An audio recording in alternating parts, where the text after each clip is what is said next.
चला विद्यार्थी मित्रांनो, पुन्हा एकदा तुम्हा सर्वांचं स्वागत आहे. 8 सायन्स चॅप्टर नंबर 2 हेल्थ आणि डिसीजेस यामध्ये आपण आधीच्या व्हिडिओ म्हणजे व्हिडिओ क्रमांक 2 मध्ये शिकलेला आहे की what are the infected diseases and in that we have seen about what are some important diseases of present days. त्याच्यामध्ये आपण पाहिलं डेंग्यू, दुसरा डिसीज पाहिला स्वाईन फ्लू, तिसरा पाहिला एड्स आणि नंतर आपण पाहिलं इन्फेक्शन थ्रू द ॲनिमल्स, त्याच्यामध्ये रेबीज, जो की कुत्र्याच्या चावण्यामुळे होतो, हे आपण अभ्यास केला.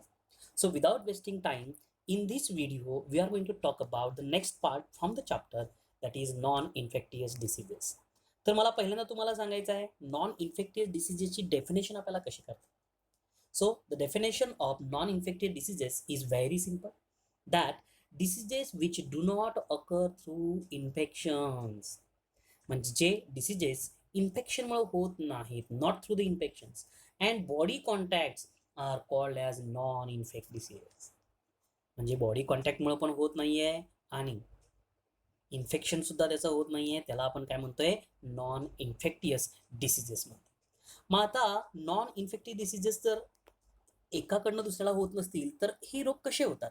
सच diseases arise in human body itself due to certain reasons.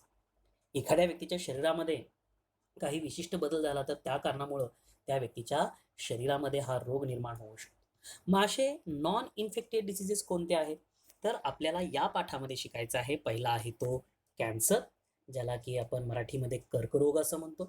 त्याच्यानंतर आपल्याला 2 नंबरला याच पाठामध्ये शिकायचं आहे डायबिटीज, ज्याला आपण दुसऱ्या भाषेमध्ये शुगर असं सुद्धा म्हणतोय. आणि त्याच्यानंतर तिसरा डिसीज आपल्याला शिकायचा आहे हार्ट डिसीज, हार्ट अटॅक ज्याच्यामध्ये येतो.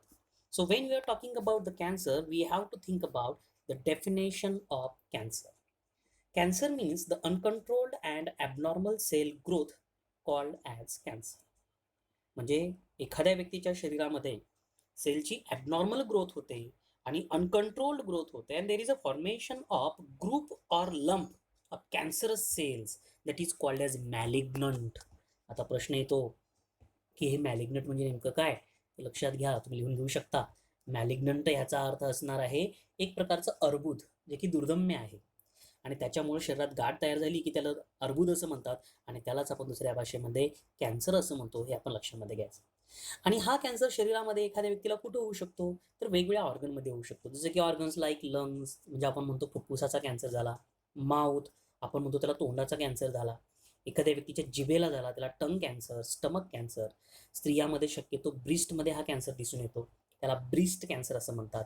स्त्रियांच्याच बाबतीमध्ये विचार केला तर युटेरस, ज्याला की आपण गर्भाशयाची पिशवी असं मराठीत म्हणतो, त्याचा सुद्धा कॅन्सर होऊ शकतो. And sometimes in people the cancer is seen in a blood tissue that is commonly called as blood cancer.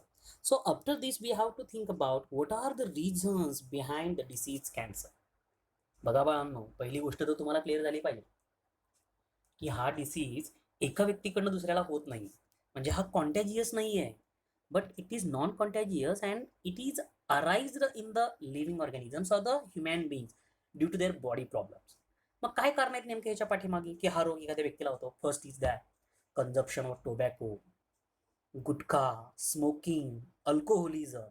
That means कुठल्याही प्रकारचं व्यसन करू नये असं वारंवार आपल्याला घरामध्ये सांगितलं जातं बाळा. त्याचं कारण हेच आहे की तंबाखूचे वाईट परिणाम आहेत, गुटख्याचे वाईट परिणाम आहेत, स्मोकिंग करणं म्हणजे वाईट आहे, दारू पिणं म्हणजे वाईट आहे. तर या गोष्टी टाळल्या पाहिजेत, याच्यामुळं कॅन्सर होऊ शकतो, हे आपण पहिल्यांदा लक्षात घेतलं पाहिजे. After that we have to think about in our regular life the diet is very important. Diet म्हणजे काय, दररोजचं जेवण फार महत्त्वाचं आहे. मग आपण आता म्हणाल की आम्ही दररोज छान जेवण करतो, but what it includes that is also important. तर शक्यतो तुमच्या आहारामध्ये, जेवणामध्ये फ्रूट्स आणि लेफी व्हेजिटेबल्स असणं गरजेचं आहे. If there is a lack of fibre content that is fruits and leafy vegetables in food, and if you are having excessive consumption of a junk food like the pizza, burger, बरेचसे बेकरीमधले पदार्थ आहेत, आणखीन काय काय, जर हे दोन्ही गोष्टी घडल्या, म्हणजे तुम्ही शक्यतो lakh of fibre content food खाताय आणि त्याच्याऐवजी पिझ्झा, बर्गर जास्त खाताय, तर अशा लोकांमध्ये कॅन्सर हा रोग होऊ शकतो, हे आपण पहिल्यांदा लक्षात घ्यायला पाहिजे. And one more important that we have to think about, heredity is also one of the reason for the disease cancer.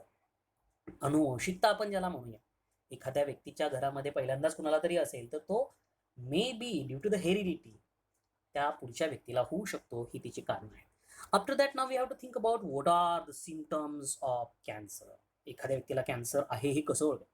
But remember what symptoms are given here in the book that are not sufficient. We have to check in a different way. वेगवेगळ्या पद्धतीने आपल्याला check करावं लागेल. But some symptoms are given here that when you are talking about the symptoms you have to think about the first one is chronic cough, फार कालावधीसाठी राहणारा खोकला. Second is horse voice, अतिशय म्हणजे आवाज त्या व्यक्तीचा काय होतोय, घोगरा होतोय असं आपल्याला त्याच्यामध्ये म्हणता येईल. त्याच्यानंतर आपण जर विचार केला तर डिफिकल्टी इन स्वॅलिंग, अन्न ग्रहण करताना किंवा आणखीन काही गिळताना काहीतरी त्रास होतोय, वारंवार होतोय, तर त्याला आपण काय म्हणतोय, symptoms of cancer. Second, incurable scar and inflammation, शरीरावरती कुठंतरी असा स्कार तयार होतो. Scar that means in Marathi त्याला आपण व्रण असं म्हणूया, किंवा इन्फ्लेमेशन, सूज येते, गाठ आल्यासारखं वाटतं, that is the cancer. Lumps in breast, म्हणजे स्त्रियांच्या शरीरामध्ये स्तनामध्ये अशा गाठी तयार झाल्यासारख्या दिसून येतात. अँड अनएक्सप्लेन्ड वेट लॉस, अचानक वजन कमी होतं, कुठल्याही प्रकारचं कारण त्याला नाही आहे, तर हे काय झाले, symptoms of cancer. Now when we are understanding the cancer, then we have to go through a very danger picture which is given in your textbook. I can understand तुम्हाला कुणालाच हे पिक्चर पाहण्याची इच्छा नाही, मला सुद्धा पाहायला नको वाटतं. बट जे लोक व्यसन करतात त्यांच्यासाठी हे चित्र गरजेचं आहे. त्यांनी हे समजून घेतलं पाहिजे की टोबॅको चिविंगमुळं, स्मोकिंगमुळं असा डेंजर रोग होऊ शकतो. सो त्यांनी हे अवॉइड केलं पाहिजे. आणि जे नवीन विद्यार्थी आहेत, ज्यांना अजून कुठल्याही प्रकारचं व्यसन जडलेलं नाही आहे, त्यांनी ठाम ठरवायचं आहे की येणाऱ्या भविष्यामध्ये मी कुठलंच व्यसन करणार नाही आहे. So this is about the danger disease that is the cancer. And now we have to think about the second disease that is the diabetes. Here is the first question before to go this point that can you tell. हे फार महत्त्वाचं आहे बाळांनो, वाचत चालायचं, लक्ष द्यायचं. काय प्रश्न इथला तुम्ही वाचू शकता आता. What is the question? The question is, do you remember any person drinking the sugar-free tea or avoiding consumption of sweets? What may be the possible reason for this? 100% तुम्ही तुमच्या घरामध्ये आजूबाजूला शेजारी कुठेतरी पाहिलं असेल, एखादा व्यक्ती म्हणतो की मला साखर नाही ते चहा पाहिजे, किंवा जास्त गोड खाणं टाळतो. का हो, असं का असेल? तर मे बी त्या व्यक्तीला डायबिटीज हा डिसीज असतो, ज्याला की आपण शुगर असं सुद्धा म्हणतो. मग आता डायबिटीज म्हणजे नेमकं काय हे आपण समजून घेणं गरजेचं आहे. So to understand the diabetes, first of all let me clear it. आपल्या शरीरामध्ये एक हार्मोन असतं ज्याचं नाव आहे इन्सुलिन. हे लक्षात घ्या. This insulin is produced in pancreas, and the main function of insulin is that it controls the level of sugar, glucose in your blood. तुमच्या रक्तामध्ये असलेल्या साखरेचं प्रमाण तो संतुलित ठेवतो. But if the insulin is secreted in low quantity, glucose level cannot be controlled, and this disorder is called as diabetes.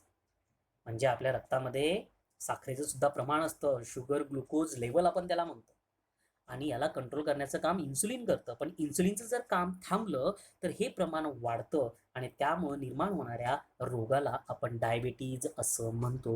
हे आपण लक्षात घ्यायचं. So what are the symptoms of the diseases which can not be ignored? लक्षात घ्या, असे कोणते symptoms आहेत की ज्याला आपण दुर्लक्ष करू नाही शकत. Main symptom is that frequent urination at night. रात्रीच्या वेळेला एखाद्या व्यक्तीला सारखं सारखं इंटरवलला जावं लागतं, दॅट इज द युरिनेशनसाठी, तर ते एक सिम्पटम आहे. इन्क्रीज द ओबेसिटी, फार जाड झालेला आहे, गरजेपेक्षा जाड. आता बरेच समाजामध्ये जाड व्यक्ती असतात, त्या सगळ्यांना शुगर आहे असं नाही, किंवा अचानक झालेला वेट लॉस हे त्याचं कारण असू शकतं, सॉरी सिम्पटम्स असू शकतात. Next is that what are the reasons for the diabetes. त्याच्यामध्ये पहिला रिझन त्यांनी सांगितलेला आहे बघा, हेरिडिटी. आता तुम्ही म्हणाल सर हेरिडिटी तर आपल्याला माहीत पण नाही आहे, अनुवंशिक आहे. आपला दोष नसताना सुद्धा हेरिडिटी हा प्रॉब्लेम असल्या कारणानं एखाद्याला हा रोग होऊ शकतो.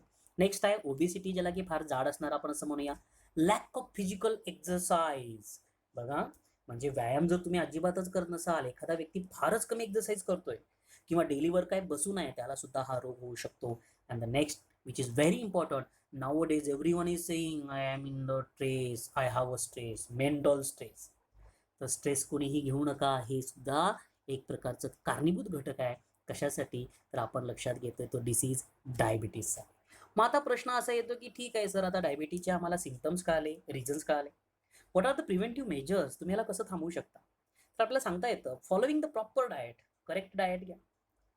And if anyone has the problem, then take the proper medicines, do the regular exercise, under the supervision of doctor which helps to keep the diabetes under control. एखाद्याला असेल तर त्याला कंट्रोलमध्ये ठेवण्यासाठी त्याला एक्सरसाइज करणं गरजेचं आहे. एक्सरसाइज करायची म्हणजे काही एक्सरसाइज करायची नाही. That means for that also you need a suggestion of doctor. डॉक्टरने तुम्हाला सांगितलं पाहिजे की किती एक्सरसाइज करायचा आहे. Then you can control the diabetes also. Here we have seen about the two diseases, that is the cancer and second one is diabetes. Now here we are going to talk about the third disease, that is the non-infectious disease, that is called as heart disease. बाळांनो, तुम्हाला माहिती आहे आपल्या शरीरामध्ये महत्त्वाचे organs कोणते कोणते आहेत? तर हार्ट सुद्धा आपल्या शरीरामधला एक अतिशय महत्त्वाचा ऑर्गन आहे, ज्याला की इन मराठी आपण हृदय असं म्हणतो. शरीराची रचना जर तुम्ही आठवून पाहिलात तर 2 लंग्सच्या मध्ये हा हार्ट अरेंज केलेला आहे. हार्ट आपल्या शरीरामध्ये पूर्ण ऑर्गन्सला, बाकी शरीरातील सगळ्या अवयवांना रक्त प्रोव्हाइड करण्याचं, त्यांच्यापर्यंत पोहोचवण्याचं महत्त्वाचं काम करतं. That means efficiency of heart decreases due to the decreased blood supply and thereby oxygen and nutrient supply to the heart muscles. कधी कधी काय होतंय, आपल्या शरीरामध्ये हार्टचं काम कमी होतं, वीक होतं. का हो? कारण त्याला पाहिजे तेवढं ब्लड मिळत नाही. आणि ब्लड मिळत नाही म्हणजे त्याला ऑक्सिजन मिळत नाही. मग तुम्ही म्हणाल हार्टला ऑक्सिजन मिळतं असं कसं? तर लक्षात घ्या, आपल्या लंग्समध्ये ऑक्सिजन आधी थ्रू द रिस्पायरेशन जातं आणि तिथून रक्तामध्ये मिसळून ते हृदयाकडे जातं, म्हणजेच हार्टकडे जातं. And from the heart that blood send to the different parts of our body. But due to this heart has to perform more work that leads to the stress on it. म्हणजे कधी कधी जर आपल्या हार्टला कमी प्रमाणामध्ये काय मिळालं, blood मिळालं, डिक्रीज्ड ब्लड सप्लाय, हे लक्षात घ्या, तर हार्टवरती काय येतो, ताण येतो, स्ट्रेस येतो. आणि त्यामुळं मग हार्टला स्ट्रेस फील झाल्या कारणानं तो कधी कधी काय होतो, बंद पडतो, अचानक काम करणं थांबवतो. आणि त्यालाच आपण काय म्हणतोय, हार्ट अटॅक. मग आता हृदयाकडे जाणारं ब्लड कमी कमी का होतो? तर ज्या व्हेन्समधनं, ज्या आर्टरीजमधनं, म्हणजे आपल्या शरीरामध्ये रक्त फ्लो होत असतो, ब्लड सर्क्युलेशन होत असतं. म्हणजे लक्षात घ्या, आता ही तुमची अशी एक व्हेन आहे किंवा एक आर्टरी आहे आणि याच्यामधनं काय चाललेलं आपण लक्षामध्ये घेऊया, ब्लड चाललेलं आहे. पण आता हे आतमधनं ब्लड जात असताना कधी कधी तुमची ही जी व्हेन आहे ना, ती ब्लॉक झालेली असते अशा पद्धतीने. मग आता इथून रक्ताला पुढे जाण्यासाठी चान्सच नाही आहे. आणि त्यालाच आपण काय म्हणतोय की त्या व्यक्तीला ब्लॉकेजेस होते. आणि यामुळं मग हार्टवरती प्रेशर येतो आणि हार्टवरती प्रेशर आल्या कारणानं हार्टला अचानक थांबावं लागतं आणि त्यालाच आपण म्हणतोय heart attack. So whenever any person has heart attack, then have to immediate consult to the doctor. Now, in case of that heart attack, what are the symptoms that should not be ignored? कोणते असे symptoms आहेत की ज्याच्याकडे आपण दुर्लक्ष करून चालणार नाही? First is that severe chest pain, फार मोठ्या प्रमाणात जोरात हृदय दुखायला लागतं आणि त्यालाच आपण काय म्हणतो, छातीमध्ये दुखायला लागणं असं आपण म्हणू. Second, pains off shoulder. आता हे पटकन ओळखणं कठीण आहे, पण शोल्डर दुखायला लागतात. नेक अँड आर्म्स, मान पण दुखायला लागते. Cramps in hand. आणि त्याच्यानंतर अनइझीनेस, त्या माणसाला म्हणजे आराम फीलच होत नाही. आणि त्यानंतर आपण जर विचार केला तर या सिम्पटमच्या माध्यमातून त्याच्यावरती अटॅक येतो. मग या गोष्टींकडे दुर्लक्ष करून चालणार नाही आहे, हे आपण लक्षामध्ये घ्या. Second is that what are the reasons behind the heart attack. याचा जर तुम्ही विचार केला तर first reason is that smoking. म्हणजे बघा, आपल्याला जे नेहमी सांगितलं जातं की बाबा या गोष्टी वाईट आहेत, खरंच या गोष्टी वाईट आहेत. Smoking is dangerous. Next is alcoholism, म्हणजे दारू पिणे डेंजर आहे. एखाद्या व्यक्तीला ऑलरेडी डायबिटीज आहे, त्याला हार्ट अटॅक येण्याचे चान्सेस आहेत. एखादा व्यक्ती फार टेन्शन घेतो, हायपर टेन्शन होतो, त्याला हार्ट अटॅक येण्याचे चान्सेस आहेत. ओबेसिटी, फार जाड एखादा व्यक्ती आहे, त्याला सुद्धा हार्ट अटॅक येऊ शकतो. लॅक ऑफ फिजिकल एक्सरसाइज, व्यायामच करत नाही, हार्ट अटॅक येऊ शकतो. Heredity, mental stress, anger and anxiety. So these are the reasons for the disease heart attack. So we should be careful about the disease heart attack and we have to do the exercise regularly असं आपण सांगू. Now the point is that we have to think about heart attackच्या बाबतीमध्ये तुम्ही बऱ्याचदा ऐकलेलं असतं की शेजारच्या त्या व्यक्तीच्या हार्ट अटॅकची सर्जरी झाली, त्या व्यक्तीचं ऑपरेशन झालं आणि त्या व्यक्तीला दवाखान्यामध्ये घेऊन गेले होते. तर नेमकं काय करतो हार्ट डिसीजच्या बाबतीमध्ये? Now here you can see the 6 points are here which are related with the heart diseases. The first is that is called as angioplasty. What is the meaning of angioplasty? Unblocking of blood vessel. हे तुम्ही नंतर नोट्समध्ये लिहायचं आहे मी सांगत असताना. वाटलं तर व्हिडिओ परत पहा, हेडफोन लावून ऐका आणि लिहून काढा. Angioplasty means what? Unblocking of the blood vessels. म्हणजे हार्टला त्रास होतोय, मग डॉक्टरकडे गेल्यानंतर डॉक्टर चेक करतात आणि सांगतात की तुमच्या शरीरामध्ये आर्टरीजमध्ये आणि व्हेन्समध्ये ब्लॉक तयार झालेले आहे. मी आत्ता सांगितल्याप्रमाणे मग ब्लॉक तयार झाले तर ते ब्लॉक काढण्यासाठी जी ट्रीटमेंट केली जाते त्याला आपण म्हणतोय angioplasty. Second is that bypass surgery. Now when you are talking about the bypass surgery, what is the meaning of bypass surgery? मी साध्या भाषेमध्ये तुम्हाला सांगतो. समजा हा रस्ता आहे आणि या रस्त्यानं असं चाललेला आहे, पण इथं वाटेत काहीतरी अडचण निर्माण झालेली आहे, म्हणजे हा अडथळा आहे. आता मी काय करणार आहे, माझा रस्ता असा बदलणार आहे आणि इकडून जाऊन परत माझं जे टार्गेट आहे तिथं जाऊन मी पोहोचणार आहे. हे आहे माझं टार्गेट. दॅट मीन्स वाटेमध्ये अडचण आली म्हणून रस्ता बदलून आपण जातो, त्यालाच आपण शुद्ध भाषेमध्ये काय म्हणतो, बायपास. मग आता हार्ट सर्जरीमध्ये सुद्धा तसंच आहे. या ठिकाणी काय घडणार आहे की ज्या ठिकाणावर रक्त चाललेलं आहे तिथं जर वाटेमध्ये ब्लॉक निर्माण झाला असेल तर बाजूने रस्ता करून दिला जातो, त्यालाच आपण काय म्हणतोय, bypass surgery. In English, how to define it? The bypass surgery is nothing but diverting, I am talking about the bypass surgery, diverting around section of a blocked artery. ज्या आर्टरीला म्हणजे ब्लॉक झालेला आहे त्या सेक्शनच्या दुसऱ्या बाजूने रस्ता काढणे म्हणजे bypass surgery for the perfect flow of blood in our body. Next is here open heart surgery. What is the meaning of open heart surgery? When you are talking about the open heart surgery, it means that heart lung machine is used at the time of doing the heart surgery. आता surgery म्हणजे शुद्ध भाषे म्हणजे काय, operation असं आपण त्याला म्हणतो. म्हणजे तुमच्या शरीरावरती काहीतरी शस्त्रक्रिया केली जाते त्याला आपण सर्जरी असं म्हणतो. मग ओपन हार्ट सर्जरी म्हणजे काय, चेस्टचा भाग उघडला जातो, ऑपरेट केलं जातं आणि ओपन हार्ट सर्जरी केली जाते आणि बाहेरनं एक मशीन जोडली जाते, हे लक्षात ठेवायचं. That is heart lung machine. आणि असंच बायपास सर्जरी असेल, बाकीचे काय हार्टशी रिलेटेड प्रॉब्लेम असतील सॉल्व्ह केले जातात. Next is here we have to think about installation of the pacemaker. आता प्रश्न येतोय की पेस मेकर म्हणजे नेमकं काय आहे. पेस मेकरच्या बाबतीमध्ये समजून घेताना तुम्हाला लक्षात घ्यायचं आहे, pacemaker is a small device which controls the abnormal heartbeat. तुमच्या शरीरामध्ये किंवा एक्स व्यक्तीच्या शरीरामध्ये आतमध्ये हे सेट केलं जातं. ही एक मशीन जे की तुमचे हार्टबीट नॉर्मल ठेवण्याचं काम करते. हार्टबीट जास्त पण नाही झाले पाहिजेत आणि कमी पण नाही झाले पाहिजेत. नॉर्मली हार्टबीट चालण्यासाठी ही मशीन हेल्प करते. तर याचं जे काही इन्स्टॉलेशन आहे त्याला आपण इन्स्टॉलेशन ऑफ पेस मेकर असं म्हणतो. Next is here installation of the stents. आपण लक्षामध्ये घेऊया. नाव what I am talking about, installation of stents. Stents म्हणजे काय, एक ट्यूब आहे. ज्या ठिकाणी ब्लॉकेज आहे त्या ठिकाणी ही ट्यूब टाकली जाते आणि त्याच्यामधनं ब्लड फ्लो क्लिअर केला जातो. त्याला आपण म्हणतो इन्स्टॉलेशन ऑफ स्टेन्स. असं बरेच जण सांगतात. आजकाल हार्ट डिसीजबद्दल एवढं घाबरण्यासारखं राहिलेलं नाहीये. लोक बिंदास्त जण ऑपरेशन करून येतात आणि सांगतात की बाबा हा मी हार्ट ऑपरेशन करून घेतलेलं आहे आणि त्याच्यामध्ये मग स्टेन्स आहेत वगैरे असं लोक बोलायला लागलेले आहे. तर स्टेन टाकलं जातं, हे म्हणूया आपण इन्स्टॉलेशन ऑफ स्टेन. आणि त्याच्यानंतर जर आपण लक्षामध्ये घेतला तर शेवटचा आहे हार्ट ट्रान्सप्लांट. How interesting. म्हणजे गाडी आपण दुरुस्त करायला समजा मेकॅनिककडे घेऊन गेलेली आहे, मेकॅनिक त्याला दुरुस्त करून देतो.